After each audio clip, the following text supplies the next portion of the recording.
It's Chelsa Messenger with Picks and Parlays. We're talking NFL. Ravens at Eagles. Now through October 19th, we've got a promo code UPSET if you want to save 15% off anything on picksandparlays.net. The Ravens are favored in this one, -7.5. The total is 47.5. The Ravens enter 4-1 on the year, 3-1-1 against the spread.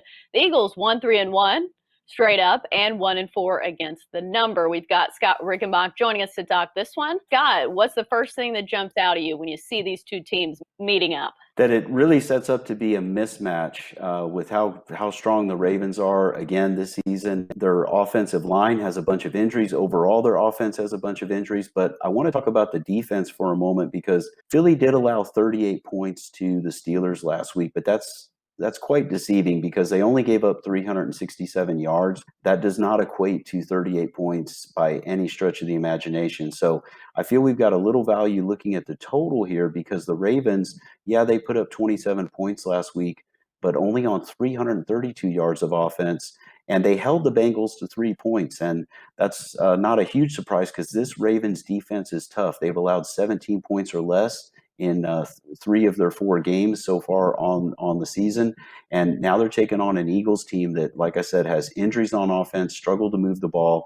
And the Ravens, the strength of their offense is the run game. But the Eagles, where they have been solid historically in recent seasons, is with their run defense. And I know their numbers aren't the greatest this year, but they can focus on stopping the run. Believe it or not, the Ravens rank near the bottom of the NFL for passing this season. So again, I know it's early in the year, but still these stats are starting to come together now as we enter week 6 of the season.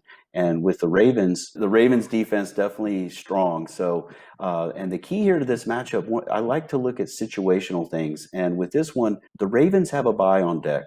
They're off of a big divisional win, and I think they've got another divisional game on deck after the bye. But regardless, when teams are heading into the bye, they tend to coast into the bye, especially when you've got a good team taking on a team that's struggling. So I think the Ravens are just going to try to kind of win and get this one over with, and they're going to look to grind out clock and let their defense win this game.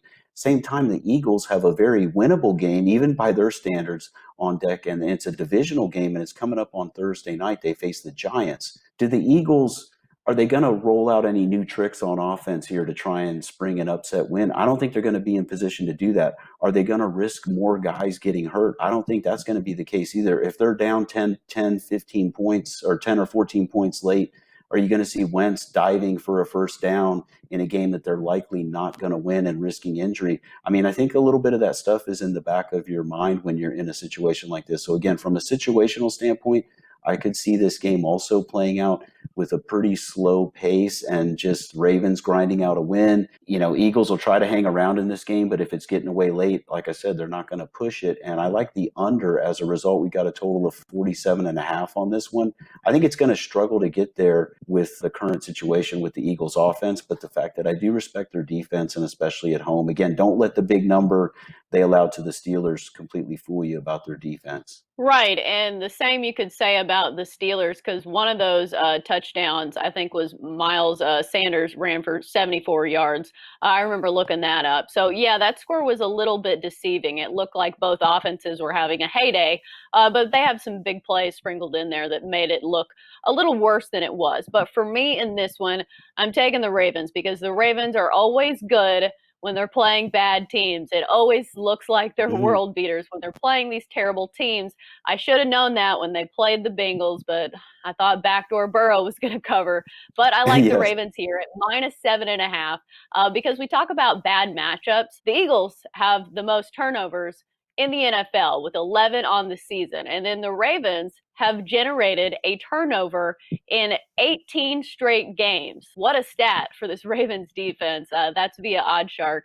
So I like the Ravens to continue being world beaters against bad teams here, and I'm taking the Ravens. Yeah, and I can't see the Eagles offense doing much against that Ravens D. So hard to argue with your assessment on the side there. And like I said, I'm looking just to kind of grind out a winner with the under, hopefully, in this one, as the Ravens defense will come up big, I'm sure. Yeah, and then one final little tidbit. The Eagles haven't been a home underdog of more than 7 points since 2006, which is crazy. But this Eagles team is slightly different than the past teams that we've seen over the past decade, I would say. That's going to do it for our Ravens and Eagles talk here on Picks and Parlays. Good stuff from Scott Rickenbach. Scott, thanks for joining us.